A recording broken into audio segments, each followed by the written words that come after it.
बिस्मिल्लाहिर्रहमानिर्रहीम। हम स्टार्ट करने जा रहे हैं एएनएस फार्माकोलॉजी। एएनएस से क्या मुराद है? Autonomic nervous system. अब हमारे पास जो है नर्वस सिस्टम वो 2 ब्रांचेस में डिवाइड होता है। एक होती है हमारे पास सेंट्रल नर्वस सिस्टम और दूसरा होता है हमारे पास पेरिफेरल नर्वस सिस्टम।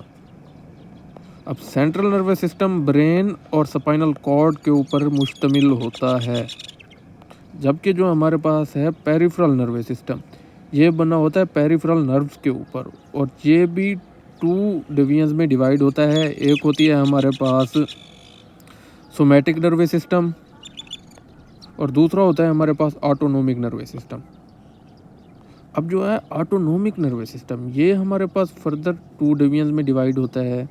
एक होती है हमारे पास पैरासिम्पैथेटिक नर्वस सिस्टम, दूसरी जो होती है हमारे पास वो होती है सिंपैथेटिक नर्वस सिस्टम। पैरासिम्पैथेटिक क्या होती है हमारे पास? पैरासिम्पैथेटिक नर्वस सिस्टम जब भी हमारे पास एक्टिवेट होगा तो ये रेस्ट की कंडीशन में एक्टिवेट होगा, और जो है हमारे पास सिंपैथेटिक नर्वस सिस्टम ये हमारे पास एक्टिवेट होगा फाइट और फ्लाइट की कंडीशन में।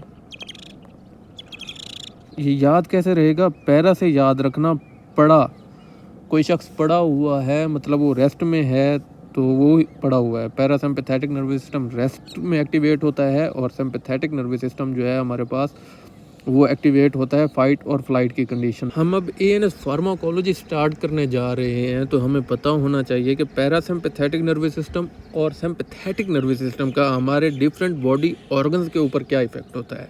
हमें ये तो पता है कि पैरासिम्पैथेटिक जो है ये हमारे पास रेस्ट की कंडीशन में एक्टिवेट होता है और सिंपैथेटिक नर्वस सिस्टम फाइट और फ्लाइट की कंडीशन में एक्टिवेट होता है, लेकिन डिफरेंट बॉडी ऑर्गन्स के ऊपर इनका क्या इफेक्ट होता है हमें ये डिटेल में नहीं पता।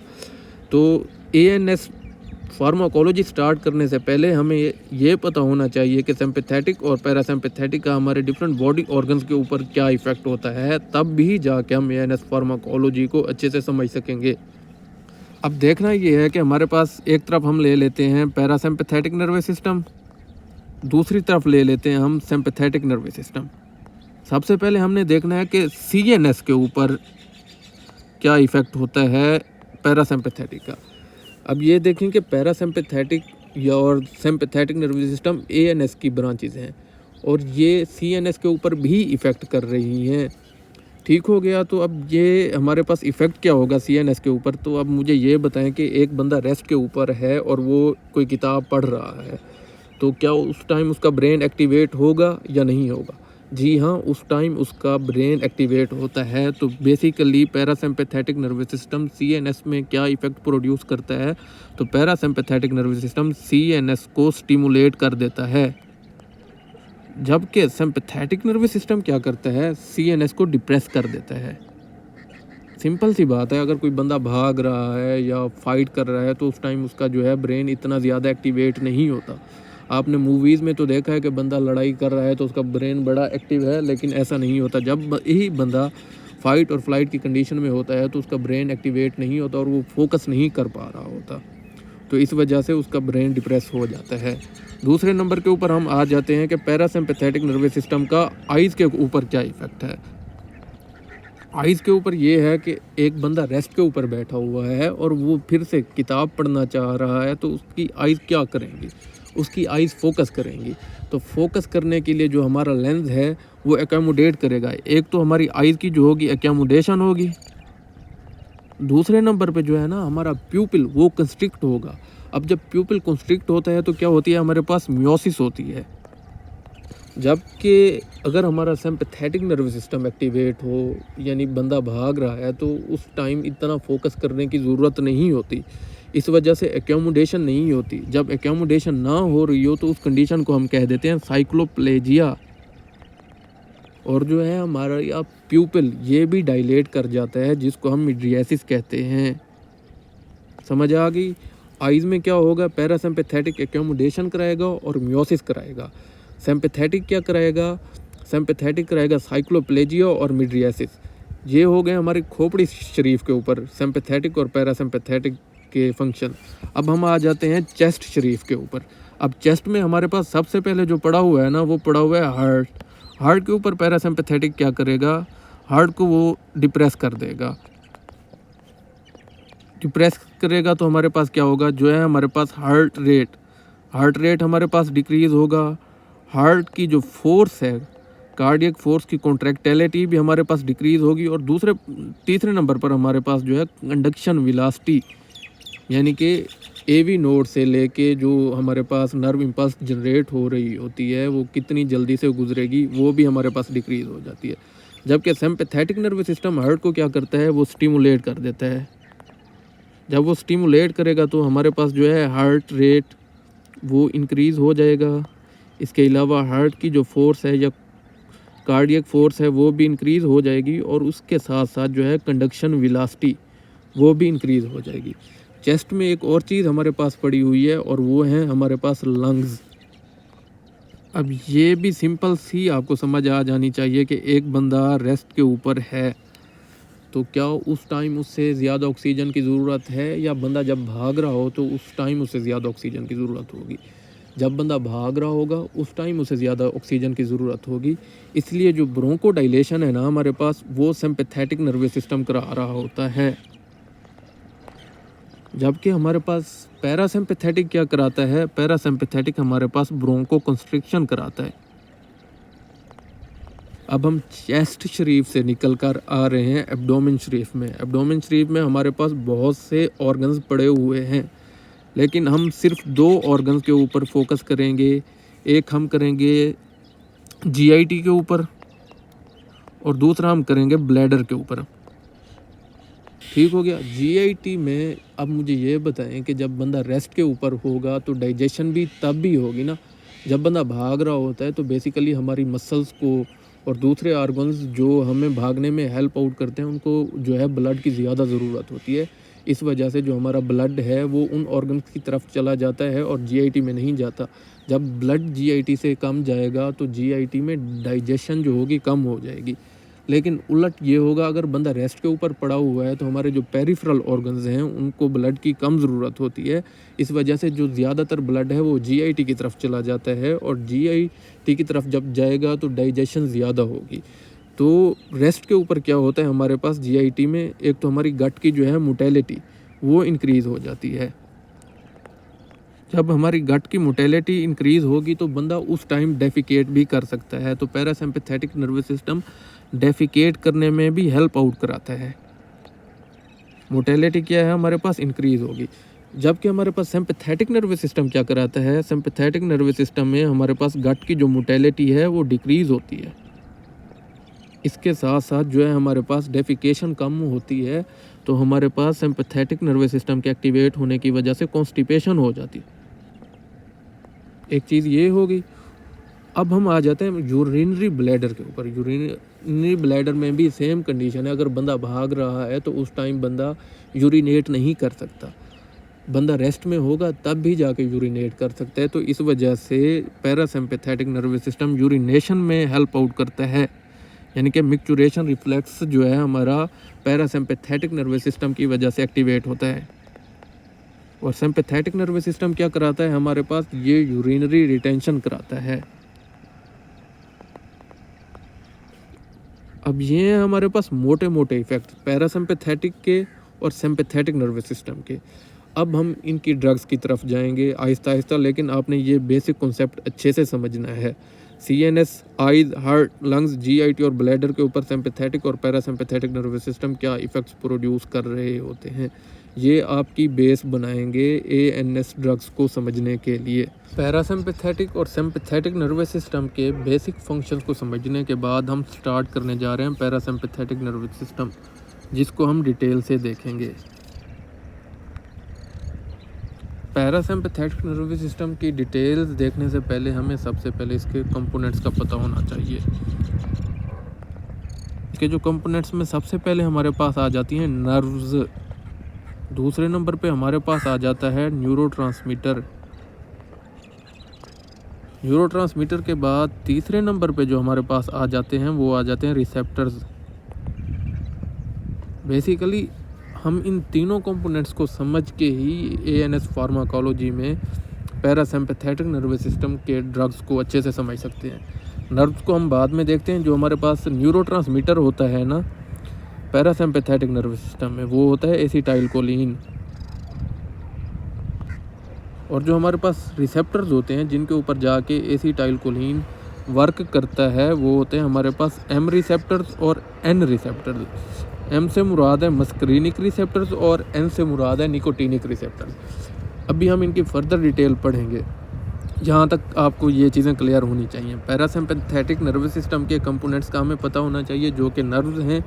हम अब नर्व्स के ऊपर डिफरेंट ड्रग्स किस तरीके से काम करेंगी वो देखेंगे, न्यूरोट्रांसमीटर उसका क्या है और ये एएनएस ड्रग्स में अपना क्या रोल प्ले करता है, और रिसेप्टर्स को भी देखेंगे कि किन रिसेप्टर्स के ऊपर एसिटाइलकोलिन किस तरीके से काम करता है, और हम डिफरेंट ड्रग्स दे के इन रिसेप्टर्स के ऊपर डिफरेंट इफेक्ट्स कैसे प्रोड्यूस करेंगे। अब हम आ जाते हैं पैरासिम्पैथेटिक नर्वस सिस्टम और सिम्पैथेटिक नर्वस सिस्टम की एनाटॉमी के ऊपर। अब ये हम समझेंगे तो आगे जो है हमारे कॉन्सेप्ट फर्दर क्लियर होंगे।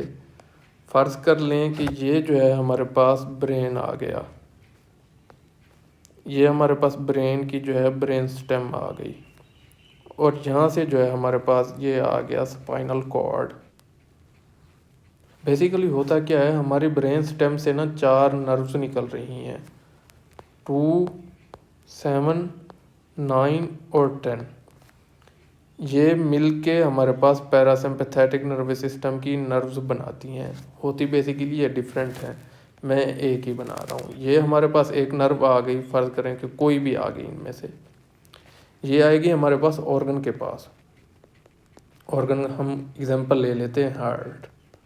हार्ट के करीब ही या हार्ट के ऊपर एक हमारे पास गैंग्लियन पड़ा होगा, जिसको हम पैरासिम्पैथेटिक गैंग्लियन कह देते हैं।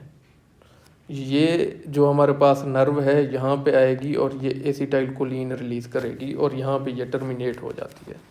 अब गैंग्लियन के ऊपर जैसे ही एसिटाइलकोलिन रिलीज़ होगा तो वो आगे जो है नर्व इम्पल्स जनरेट करेगा। अब यहाँ से जो है हमारे पास एक और नर्व निकलेगी, जिसको हम पोस्ट गैंग्लियोनिक नर्व कहते हैं, और ये जाके हार्ट के ऊपर और डिफरेंट जैसे ऑर्गन्स होंगे उनके ऊपर अपना इफेक्ट प्रोड्यूस करेगी।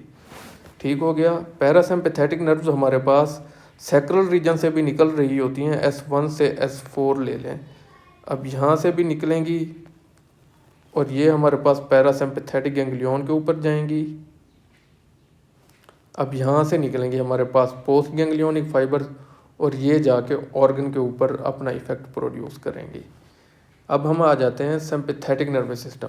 सिम्पैथेटिक नर्वस सिस्टम बेसिकली जो है ना, ये थोरेसिक रीजन से जितनी भी नर्व्स निकल रही हैं T1 से लेके T12, और लंबर रीजन से L1 से L5 जितनी भी नर्व्स निकल रही हैं, ये सिम्पैथेटिक नर्वस सिस्टम को बनाती हैं। अब होता क्या है कि हमारे पास जो वर्टिब्रा है ना, उसके साथ जो हैं कुछ गैंग्लियन पड़े होते हैं, जिनको हम पैरावर्टिब्रल गैंग्लियन कह देते हैं। ये हमारे पास पैरावर्टिब्रल गैंग्लियन आ गए। जितनी भी हमारे पास सिम्पैथेटिक की प्री गैंग्लियोनिक फाइबर्स हैं वो निकलती हैं और पैरावर्टिब्रल गैंग्लियन के ऊपर आके टर्मिनेट कर जाती हैं, और ये फाइबर्स भी हमारे पास एसिटाइलकोलिन रिलीज़ करती हैं। अब जब एसिटाइलकोलिन रिलीज़ होगा तो आगे नर्व इम्पल्स इन गैंग्लियन से जनरेट होगी। अब इन गैंग्लियन से नर्व इम्पल्स जनरेट होगी, और वो जो नर्व इम्पल्स है वो एक नर्व लेके जाएगी, जिसको हम पोस्ट गैंग्लियोनिक नर्व कहते हैं, और वो जाके किसी भी ऑर्गन के ऊपर, फ़र्ज़ कर लेते हैं कि यही हमारे पास हार्ट है, जाके अपना इफेक्ट प्रोड्यूस करेगी। अब जो है ना हमारे पास पोस्ट गैंग्लियोनिक सिम्पैथेटिक फाइबर, ये एसिटाइलकोलिन रिलीज़ नहीं करती, ये हमारे पास एपिनेफ्रिन या डोपामीन वगैरह रिलीज़ करती है। हमारे पास जो है सिम्पैथेटिक फाइबर्स की प्री गैंग्लियोनिक जो फाइबर्स हैं वो एसिटाइलकोलिन रिलीज़ करती हैं, और post ganglionic fibres acetylcholine release नहीं करती, बल्कि डिफरेंट न्यूरोट्रांसमीटर रिलीज़ करती हैं, जिनमें हमारे पास एपिनेफ्रिन, डोपामीन वगैरह आ जाता है। जबकि हम आ जाते हैं पैरासिम्पैथेटिक नर्व फाइबर्स के ऊपर। पैरासिम्पैथेटिक हमारे पास प्री गैंग्लियोनिक फाइबर्स भी, ये हमारे पास प्री गैंग्लियोनिक फाइबर है, और ये है हमारे पास पोस्ट गैंग्लियोनिक फाइबर। ये हमारे पास एसिटाइलकोलिन ही रिलीज़ करती हैं। पैरासिम्पैथेटिक के केस में हमारे पास दोनों फाइबर्स एसिटाइलकोलिन रिलीज़ करेंगी, जबकि सिम्पैथेटिक नर्वस सिस्टम के केस में हमारे पास जो प्री गैंग्लियोनिक फाइबर्स हैं वो तो एसिटाइलकोलिन रिलीज़ करेंगी, जबकि हमारे पास पोस्ट गैंग्लियोनिक जो फाइबर्स हैं वो डोपामीन, एपिनेफ्रीन, नॉरएपिनेफ्रीन, सीरोटोनिन वगैरह रिलीज करती हैं। अब पैरासिम्पैथेटिक और सिम्पैथेटिक का आपको ये डिफरेंस समझ आ गया होगा। दूसरा आपका जो मेन इंपॉर्टेंट डिफरेंस है वो एमसीक्यू बन सकता है, आपने ये समझना है। अब ये देखें कि हमारे पास पैरासिम्पैथेटिक जो प्री गैंग्लियोनिक फाइबर है ना वो निकल रही है और वो जा रही है ऑर्गन के पास।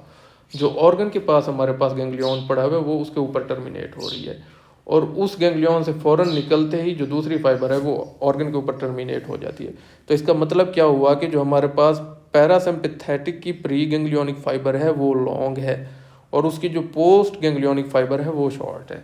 जबकि हमारे पास सिम्पैथेटिक के केस में प्री गैंग्लियोनिक फाइबर निकली है फ़ौरन ही, और साथ ही वर्टिब्रला में पैरावर्टिब्रल गैंग्लियन पड़े हैं तो वहाँ पे वो बिल्कुल टर्मिनेट हो जाती है। फिर वहाँ से आगे जो पोस्ट गैंग्लियोनिक फाइबर है वो निकलती है और वो ऑर्गन के पास जाती है। तो देखें कि सिम्पैथेटिक के केस में पोस्ट गैंग्लियोनिक फाइबर जो है हमारे पास लॉन्ग है और जो है हमारे पास प्री गैंग्लियोनिक फाइबर जो है वो शॉर्ट है। पैरासिम्पैथेटिक के केस में हमारे पास प्री गैंग्लियोनिक फाइबर लॉन्ग होगी और सिम्पैथेटिक के केस में हमारे पास पोस्ट गैंग्लियोनिक फाइबर जो होगी वो लॉन्ग होगी। एक और चीज़ ये देखें कि जो हमारे पास पैरासिम्पैथेटिक की नर्व्स हैं वो निकल रही हैं, एक तो हमारे पास क्रेनियल रीजन से, दूसरा निकल रही है हमारे पास सैक्रल रीजन से। इसलिए पैरासिम्पैथेटिक जो है हमारे पास उसकी हम एनाटॉमी में कह देते हैं कि इनका क्रेनियो सैक्रल आउटफ्लो है। जबकि हमारे पास सिम्पैथेटिक के केस में जो है हमारे पास थोरैकोलम्बर आउटफ्लो है। अब इसके हम क्विक रिवीजन कर लेते हैं। पैरासिम्पैथेटिक जो फाइबर्स हैं हमारे पास वो क्रेनियल रीजन से निकल रही हैं और हमारे पास सैक्रल रीजन से निकल रही हैं। वहाँ से जो है हमारे पास निकलेंगी pre ganglionic fibres. Pre ganglionic fibres जो है हमारे पास जाके उतरेंगी पैरासिम्पैथेटिक गैंग्लियन के ऊपर, और पैरासिम्पैथेटिक गैंग्लियन के ऊपर ये जाकर रिलीज करेंगी एसिटाइलकोलिन। जैसे ही एसिटाइलकोलिन रिलीज होगा तो वहाँ से एक नर्व इम्पल्स जनरेट होगी।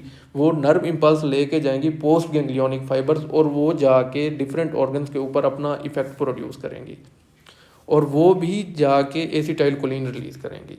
फिर हम आ जाते हैं सिम्पैथेटिक नर्वस सिस्टम में। सिम्पैथेटिक नर्वस सिस्टम के केस में जो है हमारे पास प्री गैंग्लियोनिक फाइबर्स निकलेंगी स्पाइनल कॉर्ड से और वो जाके टर्मिनेट हो जाएंगी पैरावर्टिब्रल गैंग्लियन के ऊपर, और वहाँ पे वो जाके रिलीज करते हैं एसिटाइलकोलिन। एसिटाइलकोलिन के रिलीज होने से वहाँ से नर्व इम्पल्स जनरेट होगी और वो जो नर्व इम्पल्स है पोस्ट गैंग्लियोनिक सिम्पैथेटिक फाइबर्स लेके जाएंगी और वो जाके डिफरेंट ऑर्गन्स के ऊपर अपना इफेक्ट प्रोड्यूस करेंगी। वो अपना इफेक्ट कैसे प्रोड्यूस करेंगी, वो वहाँ पे जाके डिफरेंट न्यूरोट्रांसमीटर रिलीज करेंगी जो कि एसिटाइलकोलिन नहीं होगा बल्कि एपिनेफ्रीन, डोपामीन, नॉरएपिनेफ्रीन वगैरह होगा। ये है हमारे पास बेसिक डिफरेंस। और जो है हमारे पास पैरासिम्पैथेटिक के केस में प्री गैंग्लियोनिक फाइबर्स जो होंगी वो लॉन्ग होंगी और सिम्पैथेटिक के केस में पोस्ट गैंग्लियोनिक फाइबर्स जो होंगी हमारे पास लॉन्ग होंगी। ये आपने इंपॉर्टेंट डिफरेंस इनके याद रखने हैं।